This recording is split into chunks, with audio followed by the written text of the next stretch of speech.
কথায় আছে না, ভোজন রসিক বাঙালি মাছে ভাতে বাঙালি। তো ওই ভোজন রসিক বাঙালি কি করতে ভালোবাসে? কবজি ডুবিয়ে খেতে ভালোবাসে। আর সেই খাবার যদি হয় মাটির থালায়, কলা পাতায়, মাটির পাত্রে, তাহলে তো এক আলাদাই মজা।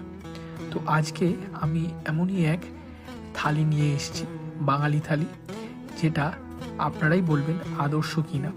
তো এই থালিতে কি কি আছে সেটা একবার চট করে দেখে নেওয়া যাক। প্রথমেই যেটা আছে সেটা হলো ভাত, ঝুরি আলু ভাজা, পাঁপড় ভাজা, মাছ ভাজা, এটা হচ্ছে কাতলা মাছ ভাজা, তার সাথে রয়েছে স্যালাড, এবং সাথে আছে মাটির পাত্রে জল, মাছের মাথা দিয়ে ডাল, কাতলা কালিয়া, মুরগি কষা, চাটনি এবং মিষ্টি।